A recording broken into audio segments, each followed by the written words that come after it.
नमस्कार दोस्तों, त्रिवेणी लर्निंग पर आप सभी का स्वागत है। देखिए, अभी तक हमने सॉयल फॉर्मेशन पढ़ रहे थे ना।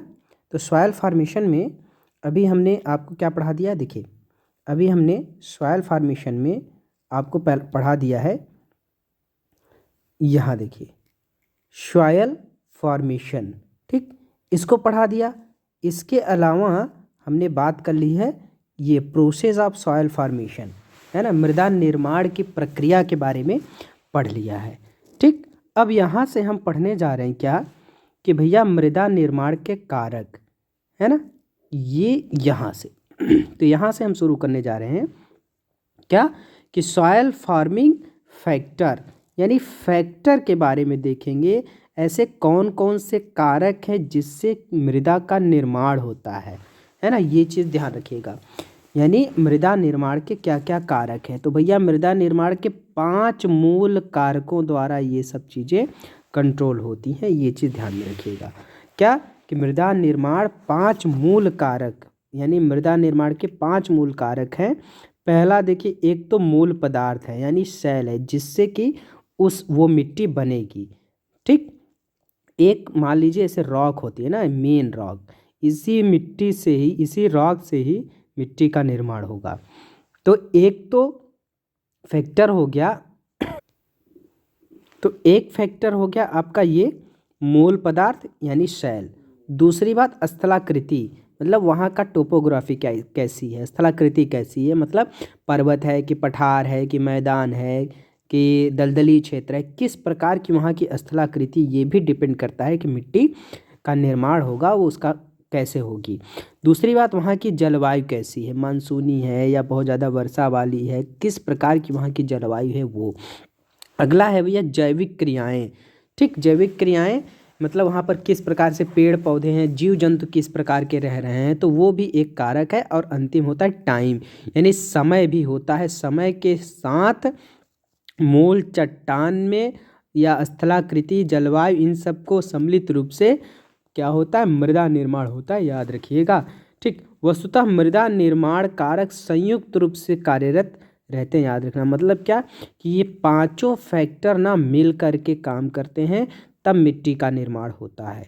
ठीक, एवं एक दूसरे के कार्य को प्रभावित भी करते हैं, याद रखिएगा। तो ये पांचों फैक्टर मिल करके कार्य करते हैं और एक दूसरे को प्रभावित करते हैं। ठीक, इनका संक्षिप्त विवरण आगे दिया जा रहा है, देखेंगे कि कौन कौन से कारक क्या क्या काम करते हैं। देखिए, सबसे पहले यहाँ पर लिखा हुआ है क्या, जलवायु, है ना, यानी क्लाइमेट मृदा निर्माण में किस तरीके से हेल्प करता है। ठीक, पहली बात तो देखिए, जलवायु मृदा निर्माण में एक महत्वपूर्ण सक्रिय कारक है, याद रखिएगा ये कि एक महत्वपूर्ण सक्रिय कारक है। ठीक, मृदा निर्माण मृदा के विकास में संलग्न जलवायवीय तत्वों में प्रमुख कौन कौन से। पहली बात देखिए, प्रवणता।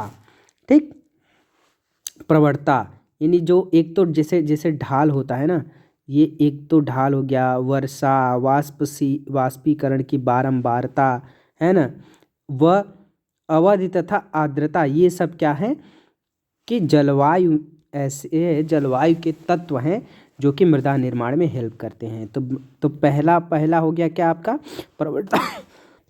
पहला हो गया प्रवणता, वर्षा एवं वाष्पीकरण की बारंबारता व अवधि तथा आर्द्रता।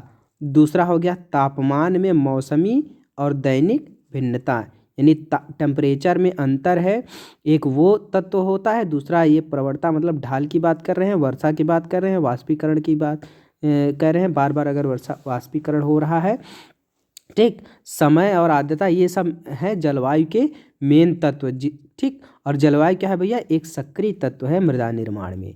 ठीक, दूसरी बात यहाँ देखिए, एक मूल्स है ना, पेरेंटल मटेरियल, मूल पदार्थ या मूल चट्टान जो होती है, तो भैया इसी से तो बनेगी। जैसे मृदा निर्माण में मूल शैल एक निष्क्रिय नियंत्रक कारक है, ये चीज़ याद रखिएगा कि जो पेरेंटल मटेरियल होता है वो निष्क्रिय नियंत्रक कारक है। ठीक, मूल शैल कोई भी स्वस्थानीय यानी इन सीटू या उसी स्थान पर अपक्षयित शैल, मलबा, अपशिष्ट मृदा या लाए गए निक्षेप हो सकती हैं। ठीक है ना। तो भैया मूल शैल क्या क्या हो सकती है? मूल शैल एक तो होती इन सिटू, स्वस्थानीय, मतलब जहाँ वो है जिस जगह पर वहीं की वो चट्टान हो सकती है, या ऐसा हो सकता है कि अपक्षयित चट्टान हो, या कहीं और से मलबा लाया गया है, यानी परिवहन करके लाया गया हो। इस तरीके से जो मृदा है, जो शैल है, चट्टान है, वो हो सकती है पेरेंटियल मटेरियल। ठीक। अब देखिए मृदा निर्माण, है ना, मृदा निर्माण गठन, ठीक, मलबा के आकार, है ना। देखिए ये चीज़ जरूर ध्यान रखिएगा, ये बहुत ज़रूरी, ये एग्जाम में आया भी है कि जैसे मृदा निर्माण है भैया, तो मृदा निर्माण गठन, है ना, यानी मलबा के आकार, ठीक, संरचना क्या, एकल या पृथक कणों, मलबा के कणों का विन्यास जो भी हो। तो मृदा निर्माण गठन, संरचना तथा शैल निक्षेप के खनिज एवं रासायनिक संयोजन पर निर्भर करता है। याद रखिएगा, मृदा निर्माण गठन भैया क्या होता है कि चट्टान जो है इसका स्ट्रक्चर कैसा है। स्ट्रक्चर का मतलब क्या होगा कि भैया चाहे वो एक चट्टान, चाहे एकल हो, चाहे पृथक हो, है ना, कणों या मलबा के कणों का विन्यास किस प्रकार का वो, ठीक, शैल निक्षेप के खनिज, रासायनिक संयोजन पर निर्भर करता है। ठीक। आगे देखिए, मूल पदार्थ के अंतर्गत अपक्षय की प्रकृति एवं उसकी दर तथा आवरण की गहराई या मोटाई प्रमुख विचारणीय तत्व होते हैं। ठीक। तो जो मूल पदार्थ है, मूल पदार्थ के मूल तत्व कौन कौन से होते हैं? मूल तत्व इसके हो गए कि भैया कि जो अपक्षय या पर्दन है, उसका आवरण यानी जो चट्टान है उसके ऊपर कितनी मोटी वो चट्टान है, कितना मोटा उसमें कवर है उसका, ठीक, आवरण मतलब क्या, खोल होते हैं। तो वो जो गहराई है, मोटाई है, वो विचारणीय तत्व होते हैं किसी चट्टान के निर्माण में मूल पदार्थ का। तो देखिए समान आधार शैल पर मृदाओं में अंतर हो सकता है ना। जैसे समान आधार का मतलब क्या होता है, मतलब एक, जैसे मान लीजिए एक रॉक है, एक चट्टान है, ठीक। अब इसी चट्टान पर ही ना अलग अलग टाइप की मिट्टियाँ बन सकती हैं, अलग अलग टाइप की, अलग अलग प्रकार की मिट्टियाँ बन सकती हैं एक ही समान चट्टान पर। तो वही बात यहाँ पर कही जा रही है कि भैया समान आधार शैल पर मृदाओं में अंतर हो सकता है तथा असमान आधार पर समान मृदाएं मिल सकती हैं। ठीक। इसका मतलब क्या हुआ भैया, इसका मतलब मान लीजिए कोई एक ही चट्टान, एक ही टाइप की चट्टान है मान लीजिए, लेकिन ऐसा हो सकता है कि इस एक ही चट्टान पर मिट्टी जो है वो अलग अलग प्रकार की हो सकती है।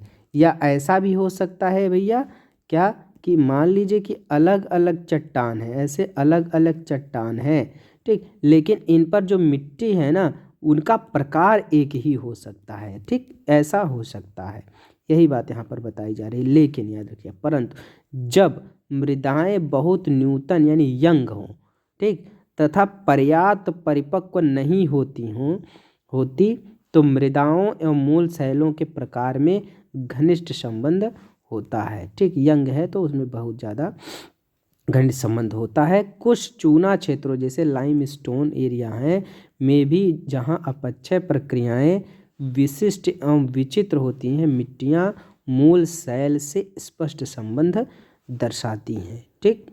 उसके बाद देखिए टोपोग्राफी की बात अभी बताया ही था। टोपोग्राफी भैया कैसे हो जाता है, देखिए मूल शैल की भांति स्थलाकृति भी एक दूसरा निष्क्रिय नियंत्रक कारक है।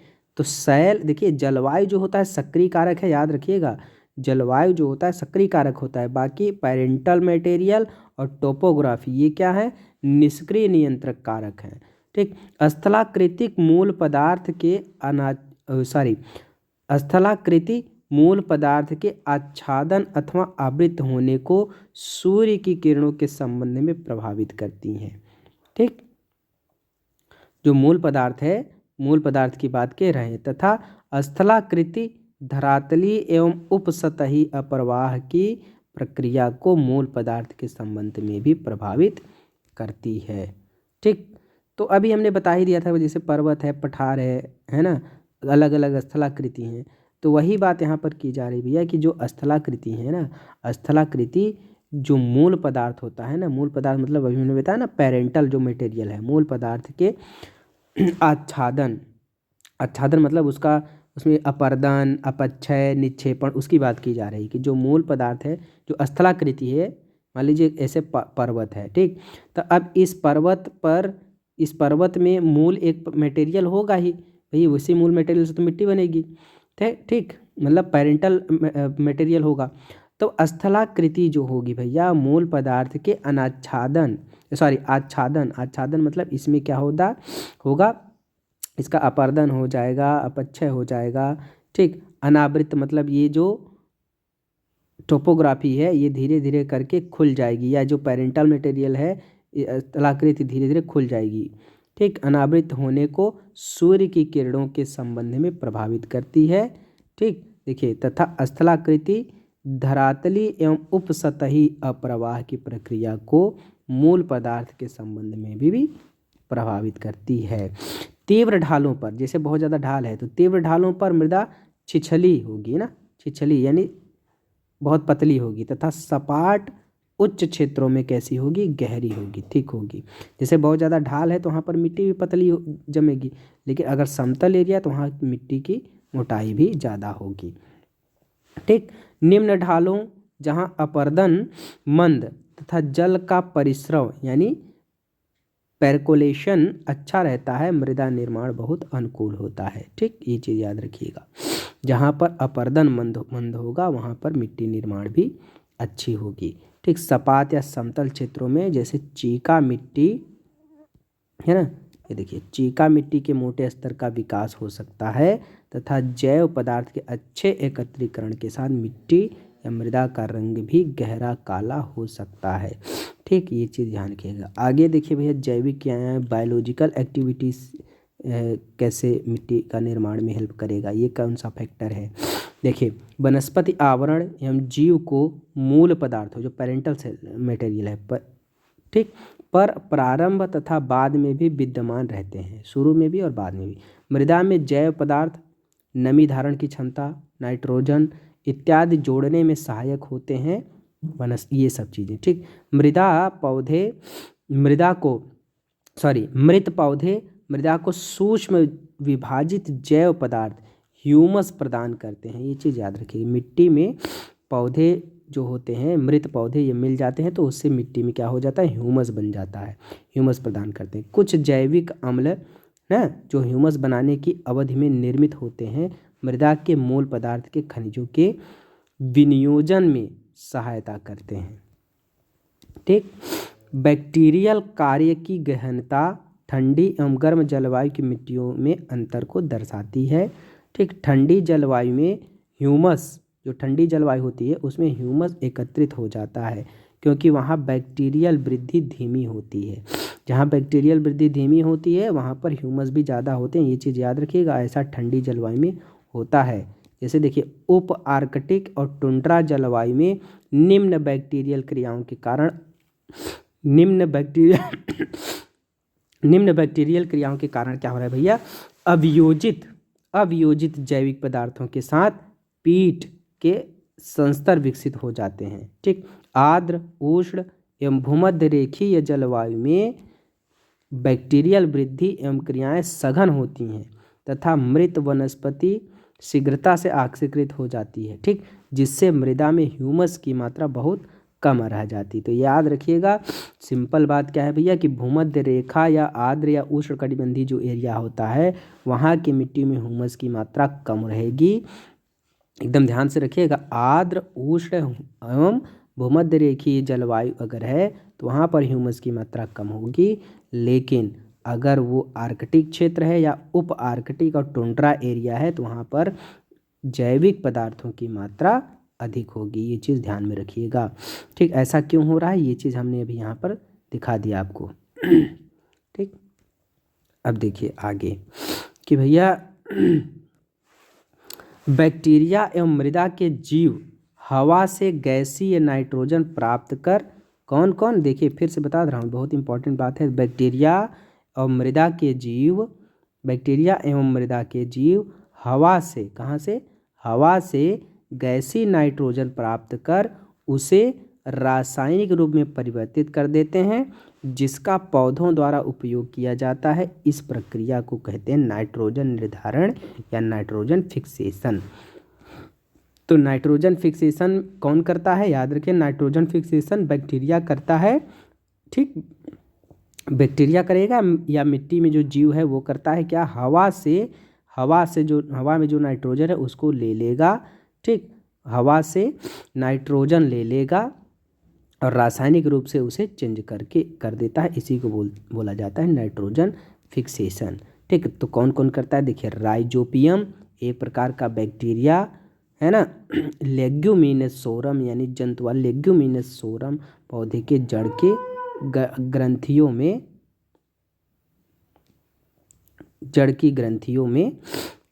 यहाँ देखिए, ये जड़ की ग्रंथियों में रहता है। ठीक, किसके ग्रंथियों में? जो लेग्यूमिनस सोरम होता है, जैसे मटर वगैरह होती है, मटर की गांठों में राइजोबियम नाम का वो बैक्टीरिया होता है। मेजबान यानी होस्ट पौधे के लिए लाभदायी नाइट्रोजन निर्धारित करता है। ठीक, जैसे चींटी, दीमक, केचुए है ना, रोडेंट यानी कृंतक इत्यादि कीटों का महत्व क्या होता है? अभियांत्रिकी यानी मैकेनिकल सा होता है, परंतु मृदा निर्माण में ये महत्वपूर्ण होते हैं। ठीक, क्योंकि भैया कि वे मृदा को बार बार ऊपर नीचे करते रहते हैं, है ना। जैसे केचुआ होता है, मिट्टी खाते हैं, अतः उनसे मिट्टी शरीर से निकलने वाली मिट्टी का गठन एवं रासायनिक परिवर्तन हो जाता है। ठीक, तो ये सब जैसे केचुआ होता है ना, केचुआ किसान का मित्र है, इसीलिए बोलते हैं ना किसान का मित्र। उसके बाद देखिए भैया टाइम है, टाइम तो बहुत ज़रूरी है, टाइम इतना जल्दी ये चीज़ें होती नहीं है। मृदा निर्माण में कालावधि तीसरा महत्वपूर्ण कारक है भैया। ठीक, मृदा निर्माण प्रक्रियाओं के प्रचलन में लगने वाला काल यानी समय की अवधि मृदा की परिपक्वता और उसकी पार्श्व यानी प्रोफाइल का विकास निर्धारण करती है। मतलब टाइम के हिसाब से देखा जाता है मिट्टी कितनी मोटी हो गई।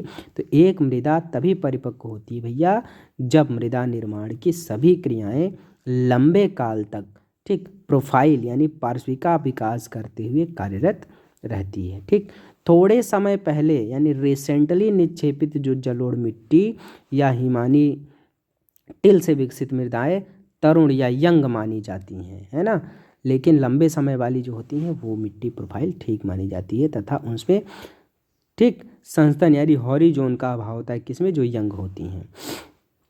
ठीक, अथवा कम विकसित संस्तर मिलता है, मतलब बहुत मोटी मिट्टी वहाँ पर नहीं होगी मिट्टी की मोटाई। संपूर्ण परिप्रेक्ष्य में मिट्टी के विकास या उसकी परिपक्वता के लिए कोई विशिष्ट यानी स्पेसिफिक कालावधि नहीं है। ठीक, तो इस तरीके से भैया ये हमारा जो चैप्टर था, ये हमारा ज्योग्राफी का चैप्टर 5वां समाप्त हो गया है ना। ये जो हमारा 5वां चैप्टर था भू आकृतिक प्रक्रियाएं, ठीक, चैप्टर नंबर 5 कौन सा था भैया? 11th की जो NCERT है ना, एक सेकेंड, जो 11th की NCERT है, ठीक, NCERT ज्योग्राफी वाली, फिजिकल ज्योग्राफी वाली, उसका ये 5वां चैप्टर खत्म हो गया। बहुत जल्दी लेकर के आएंगे 6वां चैप्टर। तब तक के लिए सबसे नमस्कार।